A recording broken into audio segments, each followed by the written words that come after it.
Salam sejahtera untuk anak-anak yang Ibu kasihi di dalam nama Yesus Kristus. Hari ini kembali dengan Ibu NSB yang mengajarkan tentang pendidikan agama Kristen Protestan.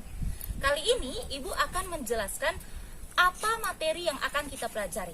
Jadi, simak baik-baik materi yang akan kita pelajari. Baiklah anak-anak, tema kita hari ini adalah Allah tetap bekerja. Bagaimana sih Allah tetap bekerja dalam hidup kita? Yuk kita pelajari dan simak bersama. Nats pendukung materi kita adalah Yeremia 29 ayat 11. Isinya, sebab aku ini mengetahui rancangan-rancangan apa yang ada padaku mengenai kamu. Demikianlah firman Tuhan, yaitu rancangan damai sejahtera dan bukan rancangan kecelakaan, untuk memberikan kepadamu hari depan yang penuh harapan. Tujuan pembelajaran dari materi kita ini adalah supaya kamu dapat memahami makna Allah tetap bekerja dalam hidup kita. Kamu juga dapat mengakui bahwa Allah berkuasa dalam hidup kita. Dan kamu juga dapat menceritakan bagaimana pengalamanmu yang berjalan bersama Allah. Dan kamu juga dapat menyajikan sebuah karya tulis tentang bagaimana karya Tuhan dalam hidupmu masing-masing berdasarkan pengalaman yang kamu miliki. Makna Allah tetap bekerja, Ia berkuasa dalam hidup kita ialah Allah selalu merangkai kehidupan kita dengan baik. Allah selalu ada dalam segala sesuatu di kehidupan kita, baik suka maupun duka. Untuk mengetahui bagaimana Allah bekerja dalam hidup kita bisa melihat dari 5 contoh di kehidupan kita sehari-hari. Yuk kita simak dengan baik. Yang pertama adalah melalui kedua orang tua kita. Kedua orang tua kita adalah malaikat tak bersayap yang Tuhan kirim untuk kita, untuk menjaga kita, melindungi kita, dan membesarkan kita. Orang tua kita adalah bukti anugerah terindah yang Tuhan berikan sebagai tanda bahwa Allah benar-benar bekerja dalam hidup kita.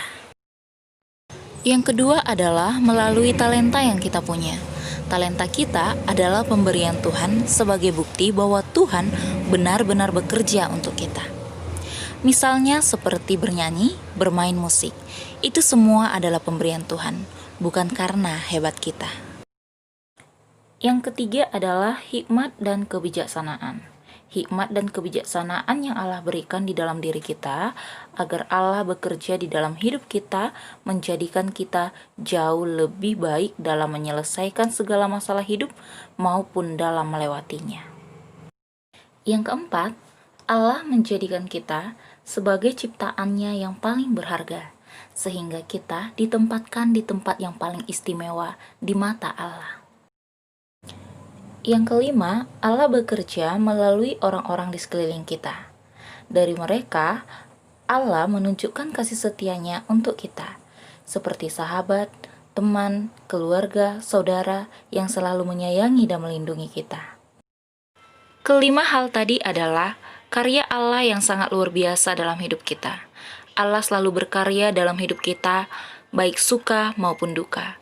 Lalu, bagaimana Allah berkarya dalam hidup kita di saat kita dalam keadaan duka? Saat kita mengalami proses kesusahan, ada 2 hal yang ingin Tuhan sampaikan kepada kita. Yang pertama, Tuhan ingin menyadarkan kita akan kesalahan yang pernah kita perbuat.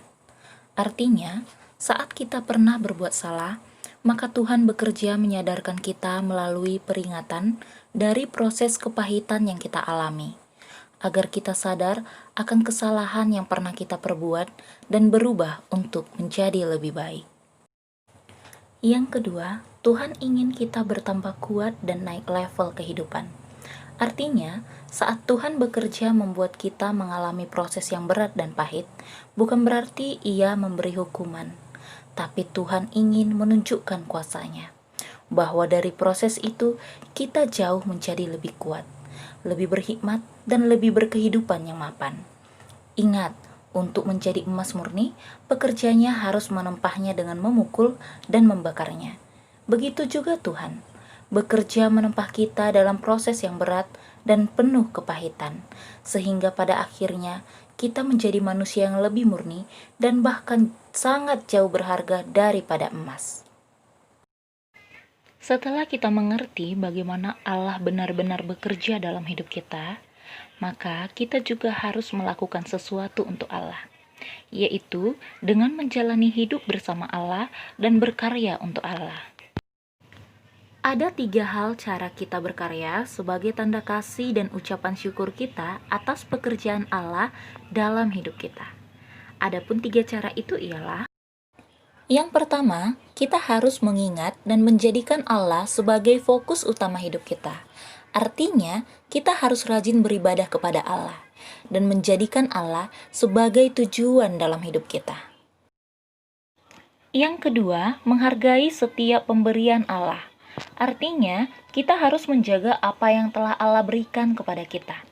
Misalnya, menjaga dan melestarikan lingkungan, dan juga mengembangkan talenta yang telah Tuhan berikan dalam hidup kita. Yang ketiga ialah bekerja sama dengan Allah. Dalam merencanakan dan melakukan sesuatu, berdoalah meminta hikmat dan kebijaksanaan Tuhan, agar segala yang kita rancang dapat berjalan dengan baik. Jika rancangan kita tidak berjalan, artinya Tuhan memiliki rencana yang jauh lebih baik dari apa yang kita rencanakan. Karena apapun rancangan kita, rancangan Tuhan adalah yang terbaik. Kamu bisa baca dalam Yeremia 29 ayat 11. Jadi, percayakanlah dan bekerja samalah dengan Tuhan. Maka segala karya yang terbaik akan Tuhan berikan kepada kita. Jadilah sebagai alat Tuhan dalam pekerjaan yang Ia lakukan, dan jadikanlah kita sebagai alat kemuliaan-Nya. Maka segala pekerjaan Allah yang dinyatakan dalam diri kita menjadi berkat bagi kita sendiri maupun bagi keluarga, gereja, lingkungan, negara, dan orang-orang banyak. Demikianlah materi pembelajaran kita kali ini. Kesimpulannya ialah kita diajarkan untuk memaknai pekerjaan Allah dalam hidup kita. Kita harus percaya bahwa Allah tetap bekerja dalam situasi apapun, baik dalam bahagia maupun dalam kesusahan. Saat Allah bekerja dalam hidup kita, kita harus aktif berkarya untuk Tuhan.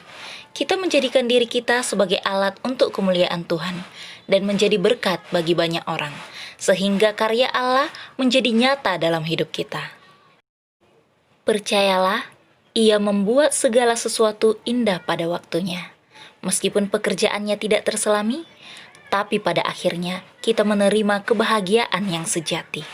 Nah, jadi itulah materi pembelajaran kita kali ini. Semoga kamu dapat menyimak dan mempelajarinya dengan baik. Dan jangan lupa, lakukan dalam pembelajaranmu di kehidupanmu sehari-hari. Ingat, harus diterapkan. Jangan lupa berdoa dan selalu bersyukur kepada Tuhan. Terima kasih.